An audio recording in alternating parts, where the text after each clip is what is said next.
Torque spec on these is slight wrist pain, but no elbow pain.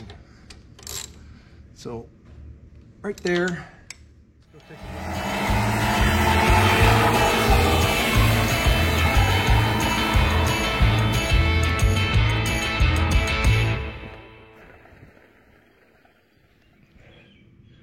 look. Welcome back, everybody. Oh, let's see. It's June. It's June already.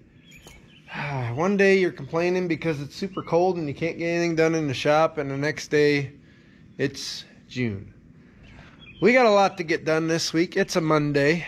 Life is pretty good though. Beautiful day. No wind. Gonna get a little warm. Mackie, come here, bud. Come here. Show off. Mackie got a haircut. Went to the old dog salon this weekend. Are you kidding me, bro? Looking good, bud. Don't even care. Just go in there. See ya. Alright. He'll be around. But this thing has been here for about a week. We teased you on our social medias. We've got a true Fox body 5-liter here, folks. This is the 1987 variety. Of course, 5-liter. Now, it's probably had a little body work here and there.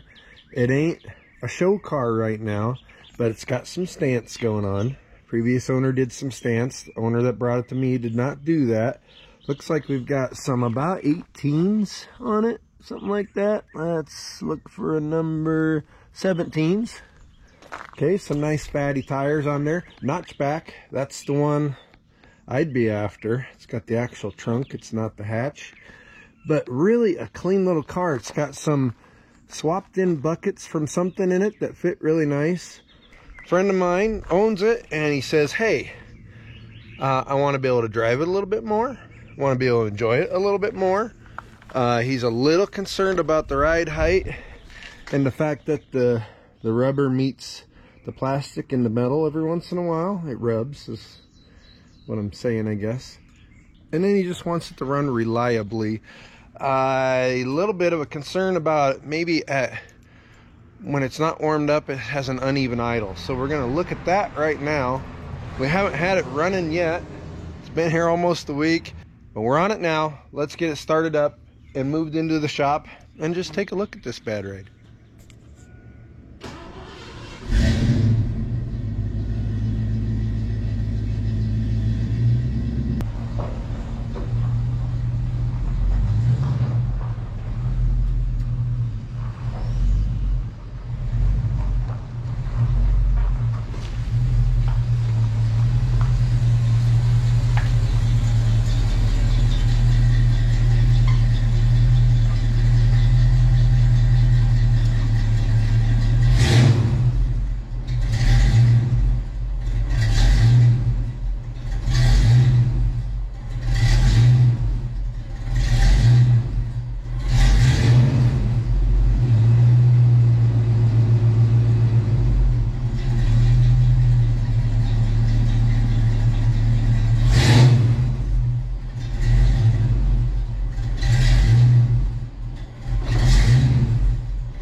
Runs good. Nice clean car. Now you could tell when I brought it in, you can kind of induce that idle surge a little bit. So we're going to take a look at that. Like I said, the customer has a couple of things, curiosities about what might be causing that. We're going to look at that first, and then we're just going to give the whole car a good looking over. And then he kind of wants an idea on where he should, direct his time and effort and money first. So I'm a mechanicals guy. Let's get the thing running perfectly first, and it's not too far off from that. And then we're going to give the whole body and interior, exterior, that kind of stuff a good, going over, and we'll have an idea by the time we're done. Let's start on here though, where it makes you smile when you hit the skinny pedal. All right, under the hood, well, we've got some aftermarket Ford Mustang aluminum valve covers. I don't think those are factory. Correct me if I'm wrong. Tippy tap the keyboard, tell me.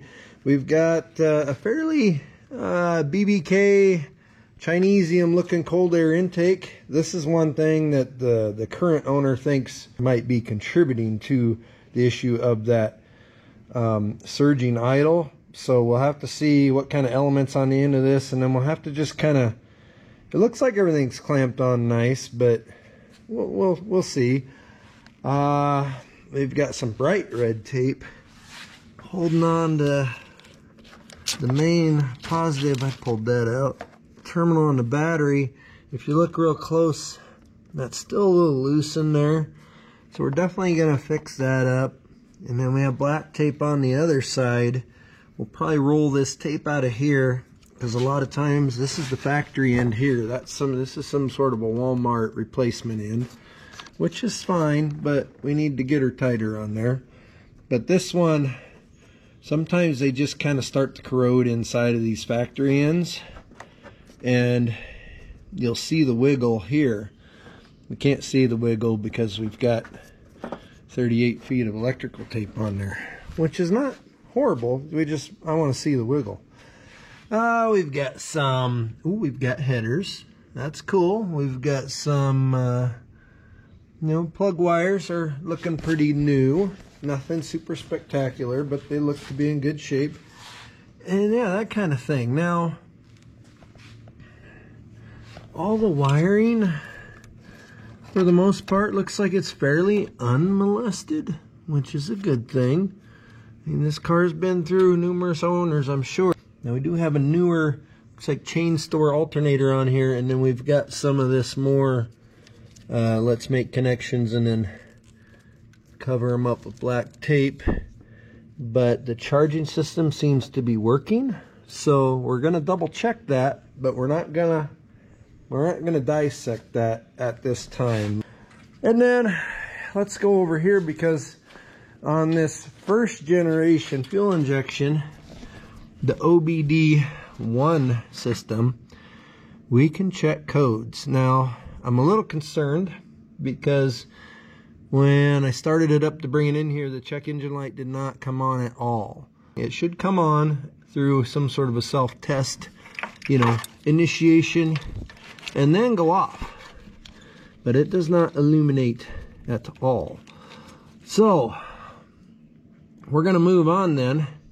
And down here on the Fox body, driver fender, front shock tower, which is okay, aftermarket and adjustable, looks like.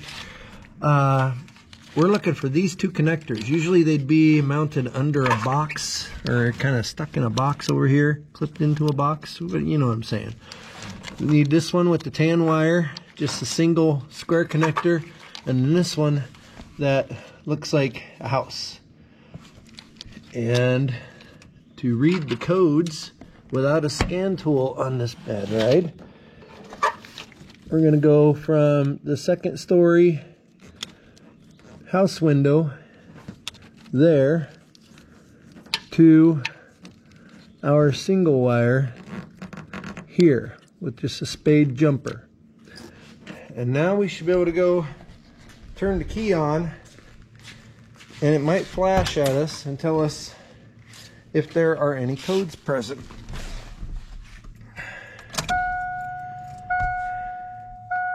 Now, the check engine light is supposed to be right here.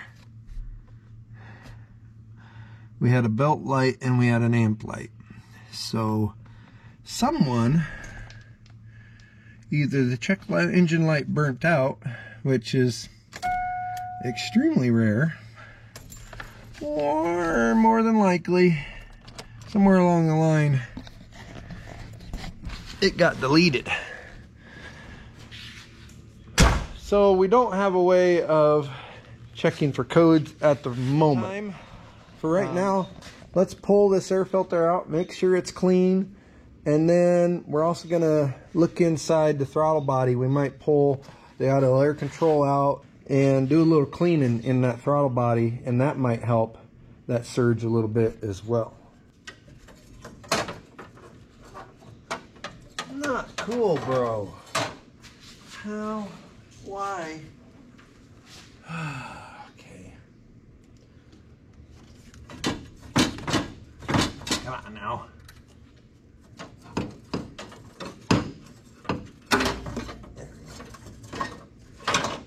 All right, that's off finally. We can take this guy out. Okay, see ya later there, bud.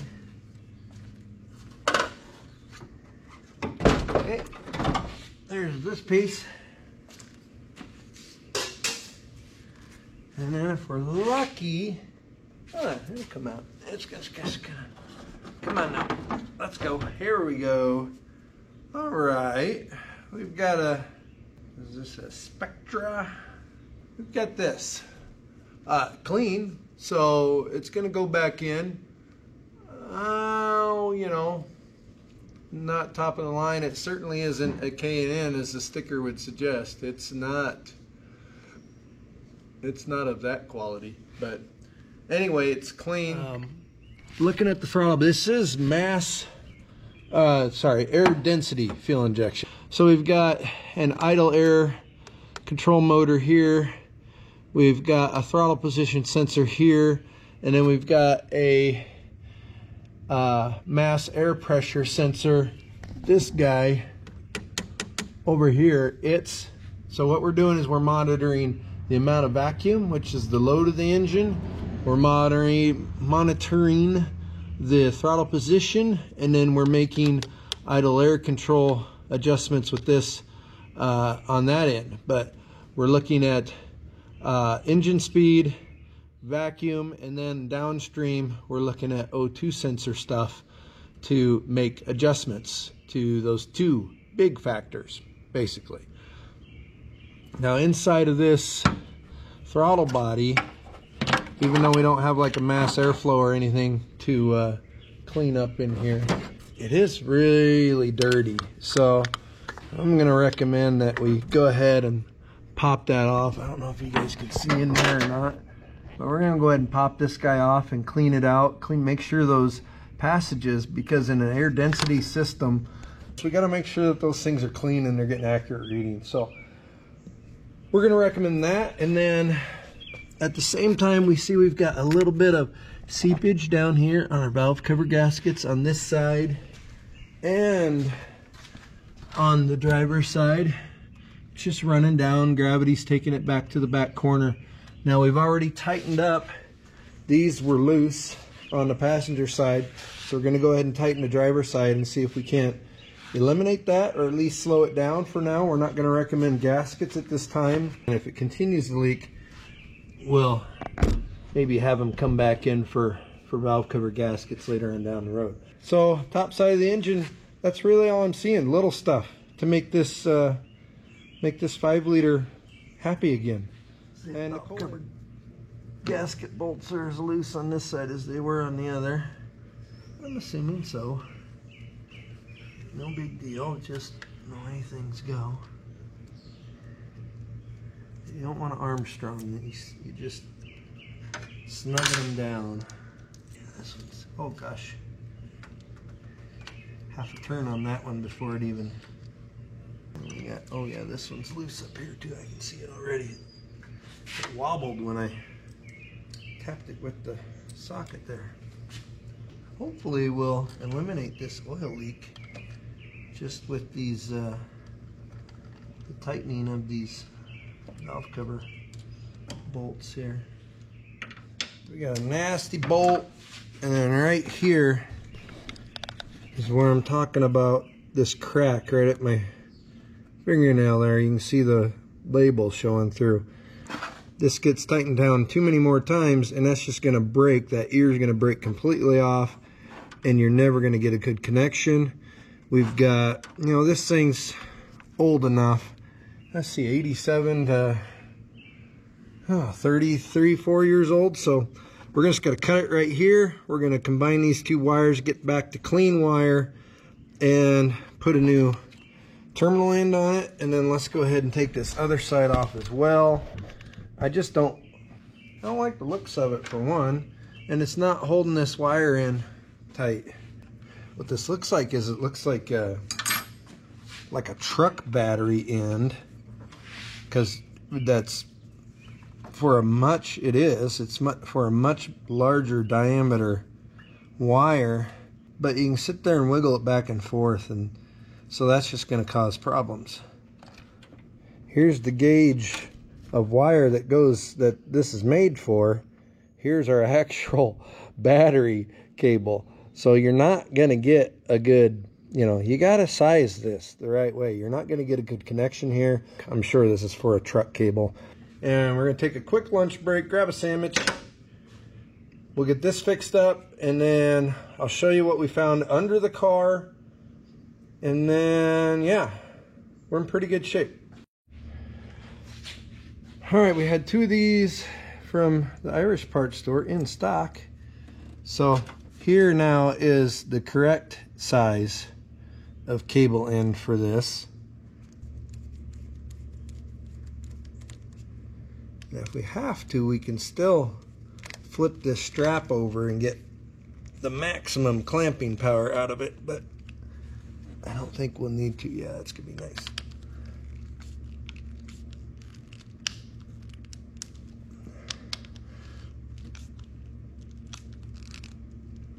There. Much better. No wigglies anymore. You can see the dust coming out of there. We'll save that for show and tells for the customer. Now, how much? We're going to have to strip this back a little ways here. Look what we're finding, guys. Just the more we run wrap off of here, the worse it gets. We're going to pop this cover off and see. We might replace this cable. Alright, we aren't going to have to replace the cable. We can reroute it and come from, it's nice and long actually. We can reroute it and come from this side of the battery. We took about 6 inches off. Now we're in a nice clean copper wire again. So we're going to toss that on the show and tell pile. Put them in there kind of sideways. And we'll just roll them.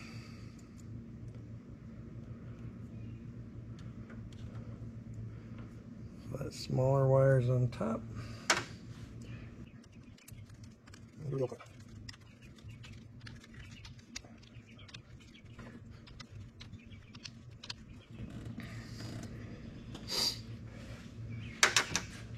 Much better than what we had, and we'll go ahead. Okay, our battery ends are very happy now. Looks really nice over here. We moved back over to this side. We went ahead and popped off the throttle body. Now when you do this, guys and gals, there's a coolant passage that runs around, in this mid plate for the throttle body. And so get you a couple, you can use vice grips, needle nose vice grips. I got these hose clamp off things. You can get them at the Freight Harbor or Irish or whatever. Just so you don't get a bunch of coolant going down into the intake, I guess is the main thing you're trying to avoid.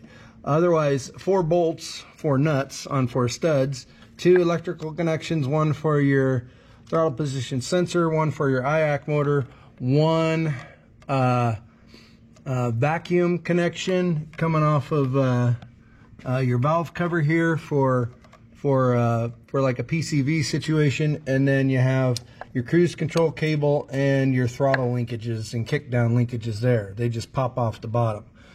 So we've got that off, and the reason why we took this off is it's pretty well, let me get into some better light for you. It's pretty well carboned up. Now, it looks like everything's working, and the passages that need to be passages are there, but at the same time, we do have a surging idle. So we're going to go ahead, we're going to take the TPS and the IAC motor off. We're going to clean this up really well, and then we'll put it all back together. Unfortunately, I kind of thought we were back in the 90s or something here, and I thought that every parts store will have that gasket in stock. They don't. They don't have this gasket. So it's, you know, middle of the afternoon, and the Mustang's going to be down till the morning when we can get the, you know, $6 or $7 gasket ordered overnight and get it back in. But we'll have this all cleaned up, ready to go. We're going to dive under the car and show you what we found under there a little bit. And then we got to check the back end underneath the car. And then we'll have a report for the customer. We'll go from there. So under the car, we're on the passenger side now.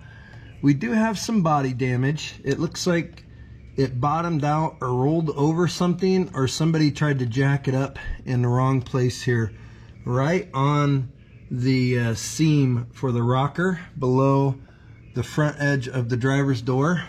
And that has buckled and cracked the paint, and there's a little bit of rust starting there. So we're gonna mention that to them. And then right inside of here, and I've already fixed this, we had a hard plastic, this guy right here, coming back from the front, and it'd been twisted and creased and closed off. And then from the back of the car, the same line came up here, there was a little connection, and then another little piece of hard plastic, and then it was just broken off clean. So we took all that out and we replaced it with about 16 inches of vacuum line to make this, I'm sure it's for the evap, for fuel tank and emission stuff, that's whole again. So we went ahead and did that. We do have, if you look in here, we've got frame connectors on this car.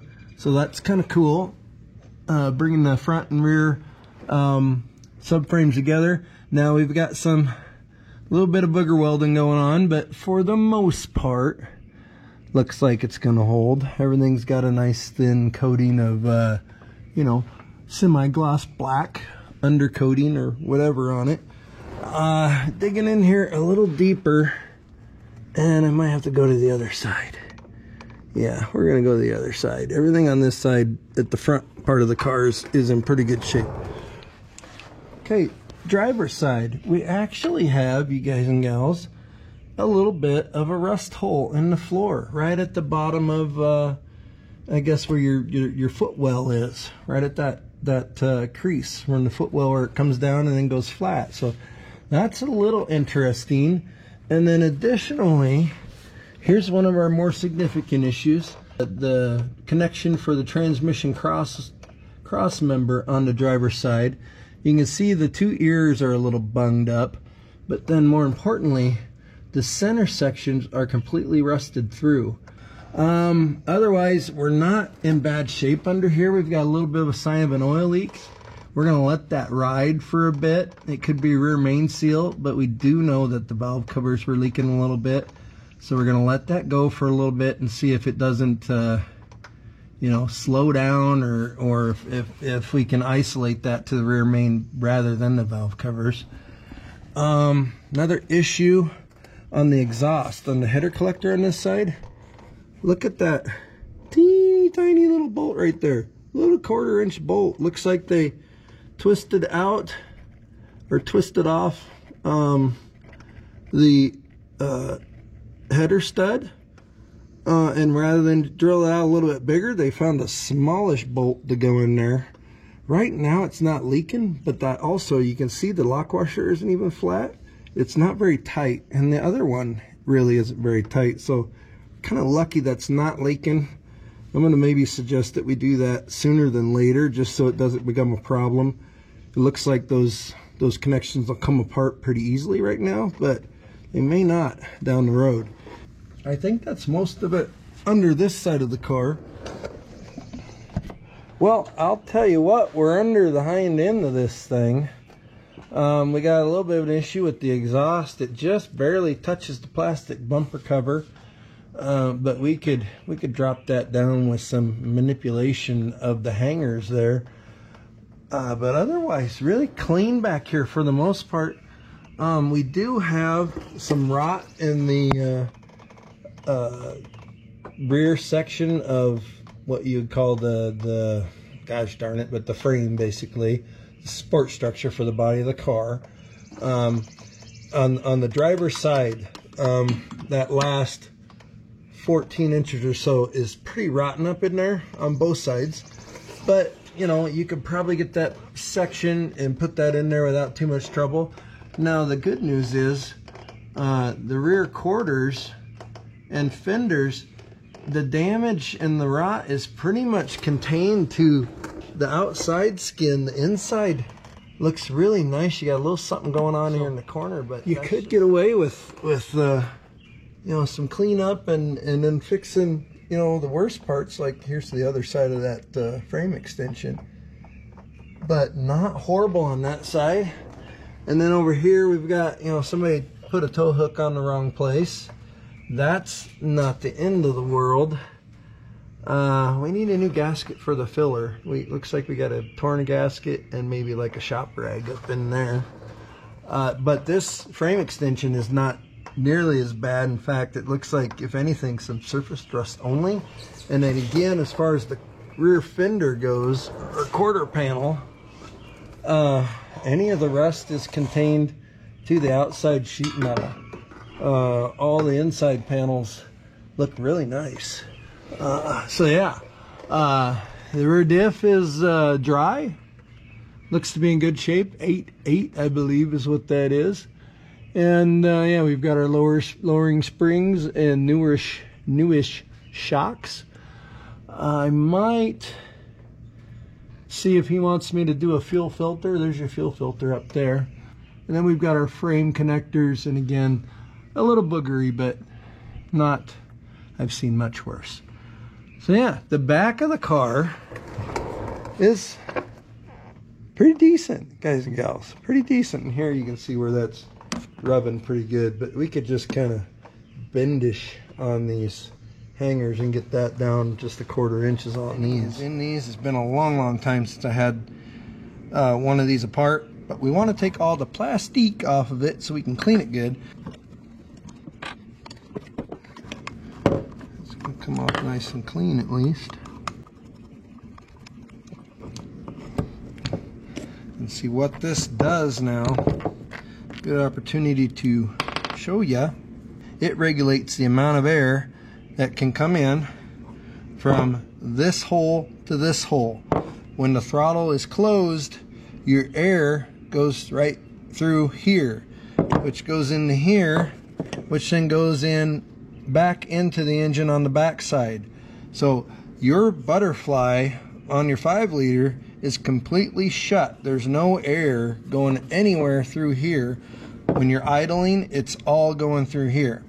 So you need to make sure that these two openings are clear of any kind of crud and stuff, and they mostly are, but we're going to clean them even better and go from there. Now we'll take the throttle position sensor out, hopefully. And on this one, yeah, see, you can have some adjustment on this one side, and I hit it with the chisel right there, so we know exactly how it came off. And this is basically just a rheostat.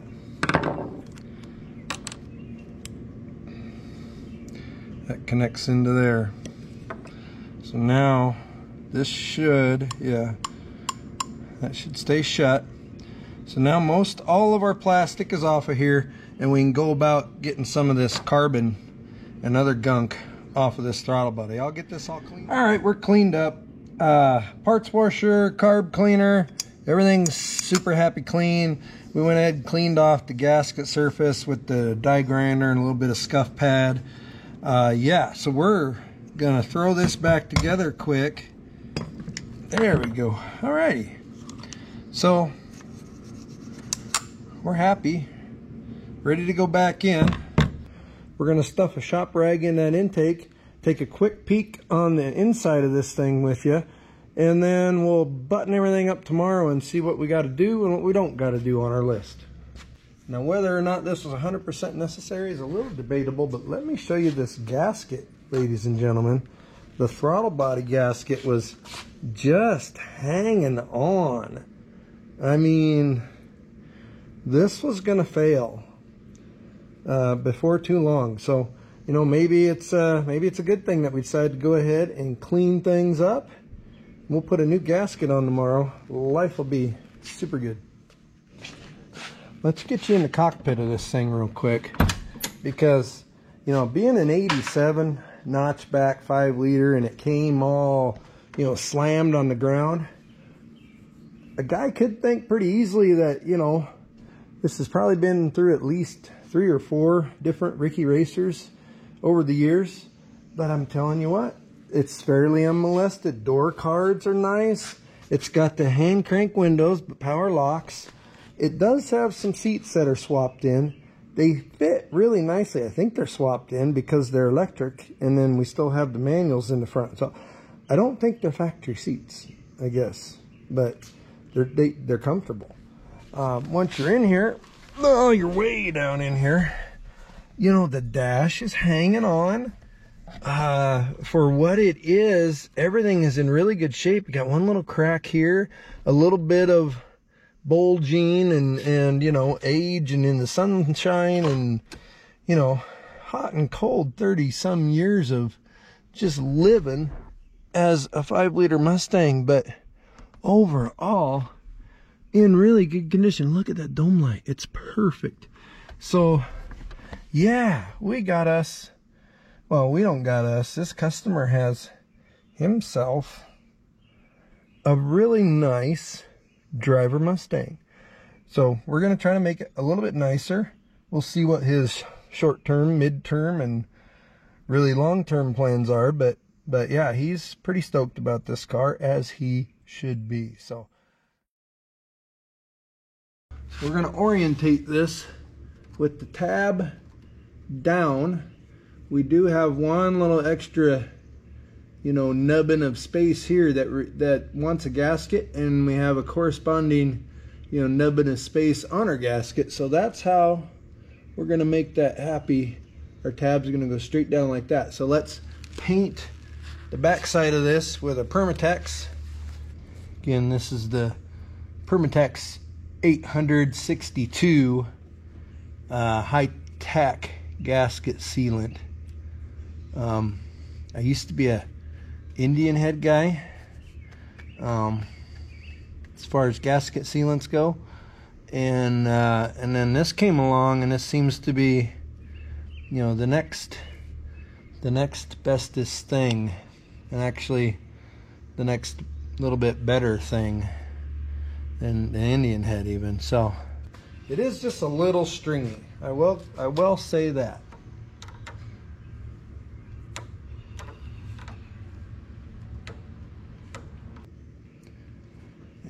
This becomes tacky pretty darn quickly. So especially if you're working in a warmer environment, be ready with your stuff.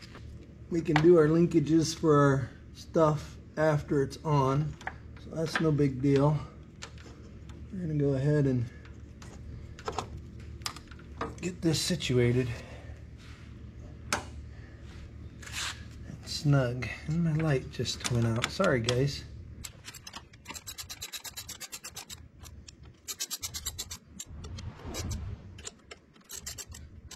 Torque spec on these is slight wrist pain, but no elbow pain.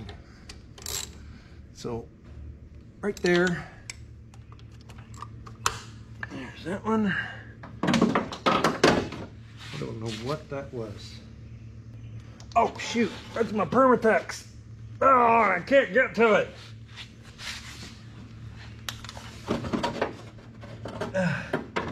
Got it, saved it. No leakage. Woo, the lid was kind of sort of on, but not all the way. We can release our coolant lines now. Idle air control motor. Let's plug him in. This guy's got to kind of hang out here.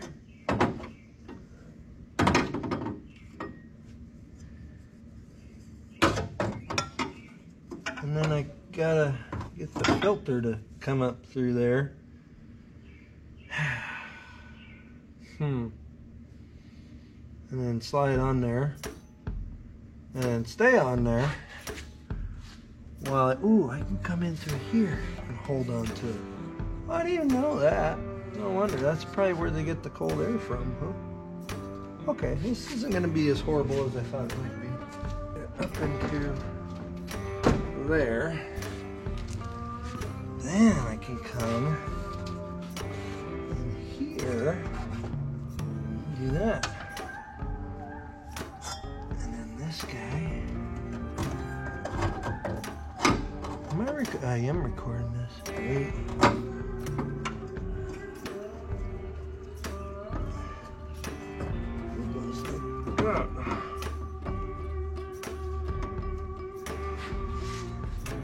$7 millimeter. Oh, there it is.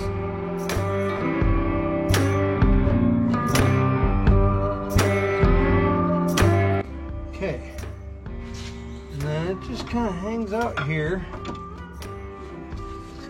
Don't stay. No, I mean stay. Don't move. Stay there.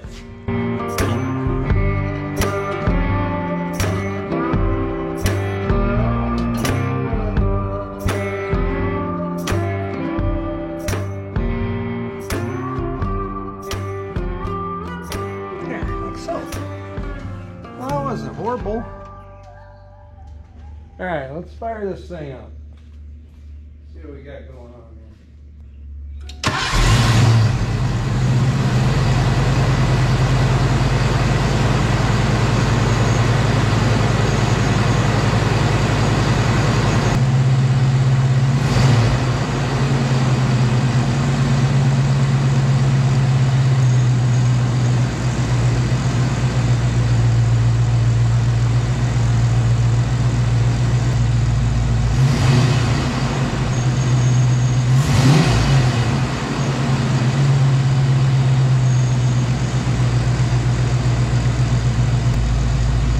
Go for a little drive, let it relearn a little bit, and then see what we got.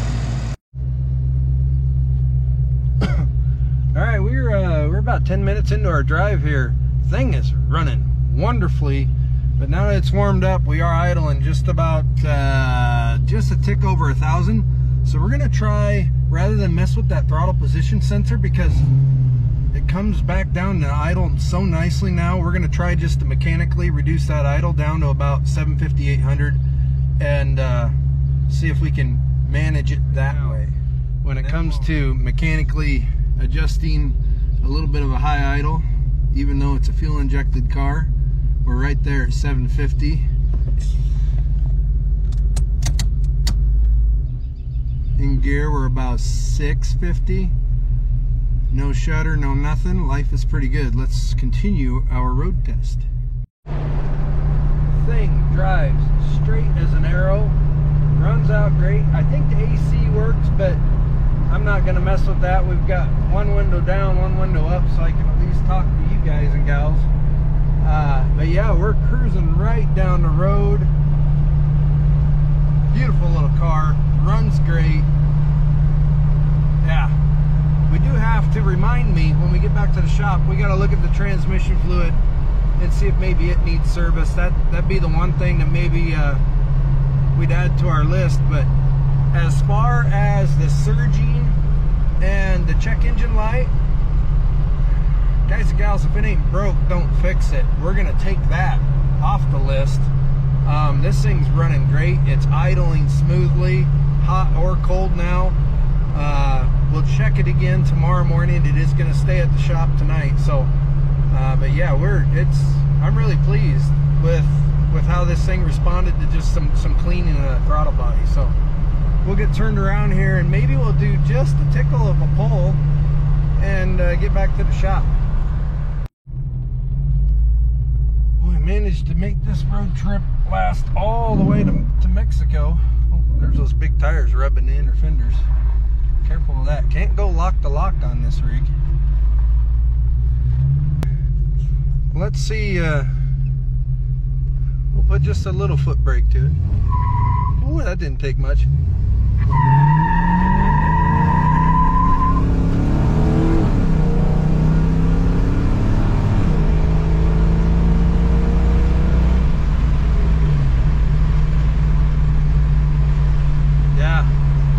it's a good running car. We won't waste any more of the customer's tires, but you could sit and or drive and leave, you know, black stripes in the road for about as long as you wanted to on this rig. Let's get her back to the shop, give things one more quick little once over, and then we might do some of those repairs. We're gonna leave it up to the customer. We got to get a hold of him, give him a little bit of a dollar sign estimate, and go from there. So I think overall though, so far, he's gonna be really pleased. What a great little hot rod. Hey, thanks for watching along as we got our first taste of this little 87 5-liter Mustang. Runs and drives great. We fixed the surging idle. Now, we made some little tweaks here and there, and sometimes that's just mechanic life. You don't know exactly what you tweaked on that made the car just a little bit happier, but we've got it idling great. We fixed any electrical issues that are going to come from these loose battery connections. Now we've got a couple other things that we showed you under the car that we might go ahead and start fixing on. Probably not the last time you'll see this hot rod. Who knows what we'll be doing to it next. Stay tuned, subscribe if you want to see more, and thanks for watching. Appreciate each and every one of you. Catch you on the next video. And the Mackie outro. What do you think, bud?